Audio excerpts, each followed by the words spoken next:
Okay, I was asked to do an update. I'm gonna do one right now, but this tank is a work in progress. So, well, I've thought about it, and I need to show it before I do it.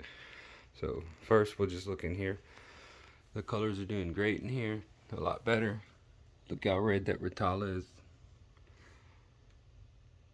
Getting really good colors and everything.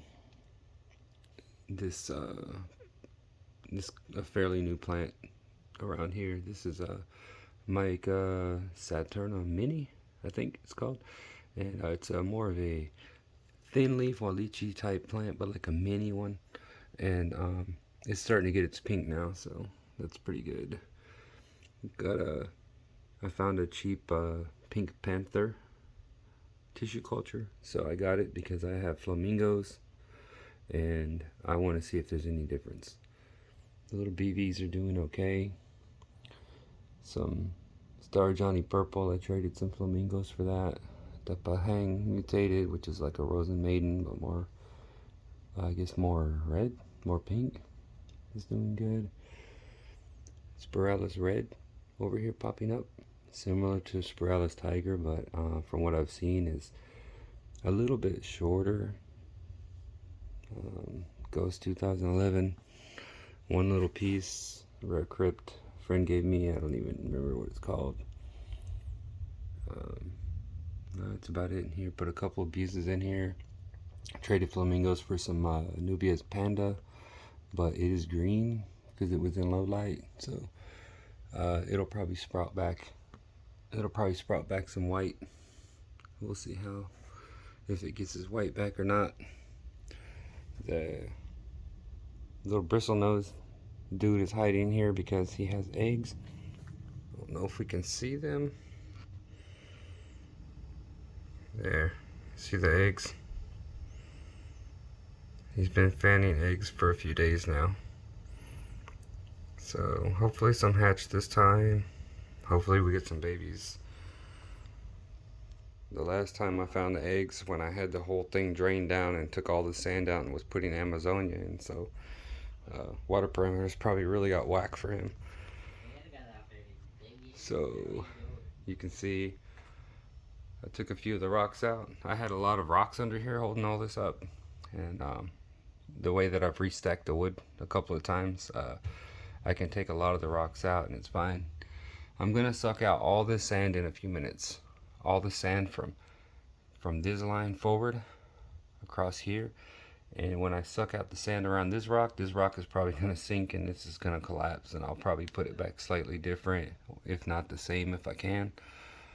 I know I could rescape this thing, but I really don't want to like try to refigure anything right now. I would rather just try to put it kind of back how it is. But I'm gonna suck all this out of the front with the sand. Put a bag of Amazonia in there. Right now I've got this rock and this one with some moss and a little piece on them, ready to put back in. You can see floating just flamingos, some Glosso carpet floating, stuff like that, random Buse flower. So not a lot going on in here. Come here, dude. What you doing? This little guy. Okay, you can get down.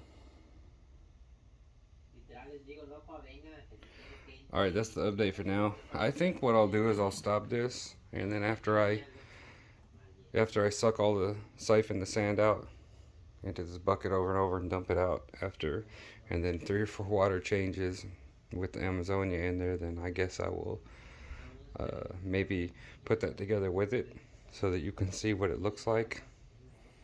Because sometimes if I'm working extra days, I don't upload for 2 or 3 weeks. So yeah, that's the update for now. These 2 tanks. Okay, so here's what we got going on. You see my reflection, my shirt's off, my bad. So I sucked out a lot of the sand. I had a little bit of sliding, but not too much.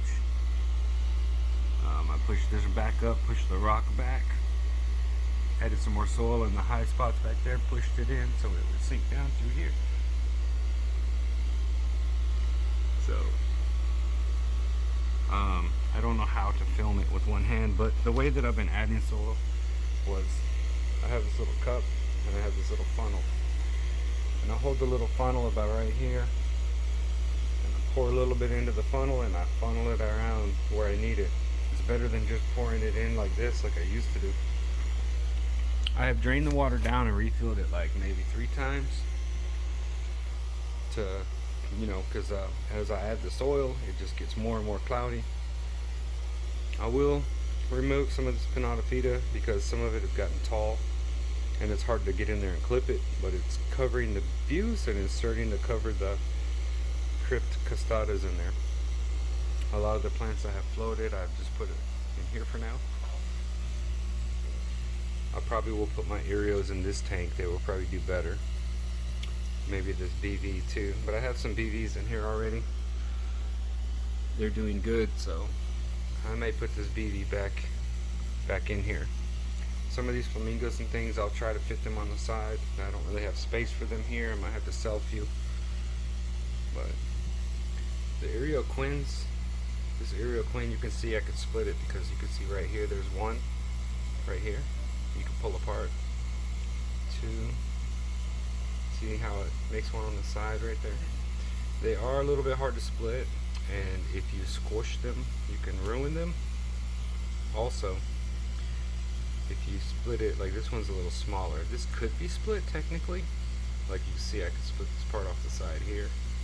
But see, one thing with quins, if you split this thing up into real small ones, they don't do as good as a big one does. A big one together goes better. This is a Xeris XP Red. It was starting to get a little bit of growth, but I may put it in this tank also. This tank is like a higher light, really high quality LED. This is a Chihiro's WRGB2. These are cheap.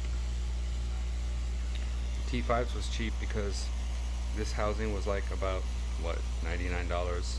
The 4 bulbs altogether was about $100, and I bought 2, then I bought 2 later on.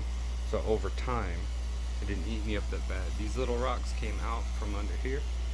They were supporting things, but some of them weren't needed anymore. I still got plenty of Amazonia left right here, so I think I would just keep that where it is. I think I've put enough in there.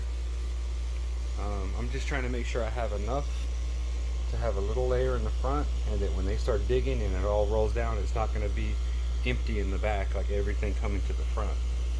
I can't make the hill too big because, like I said, they're going to start digging, it's going to be rolling down the hill. But since I have a lot of this, since I have a lot of aqua soil, and the grain size is pretty good, it's pretty small, which is great.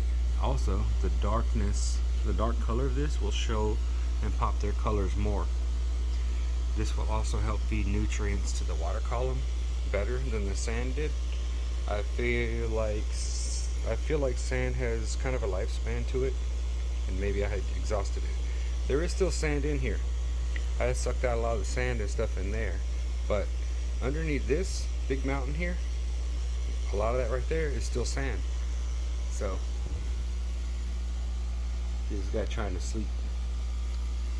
But yeah, you can see a little bit of sand layer left right here. As you go in towards the middle here, under this big lump right there, deep in the middle of that, there is a sand layer from before, but it has an aqua soil layer that had washed over it from filling it high in the back and pushing it forward. So with new Amazonia, as some know and some might need to know, if you ever use Amazonia especially, maybe Contrasoil and some other things. Fluvial stratum is pretty harmless, but doesn't have a lot of nutrients. But if you use Amazonia or Tropica soil, they leach ammonia a lot at first, and they also tint your water darker at first. You can see all the dirt and the soot going everywhere.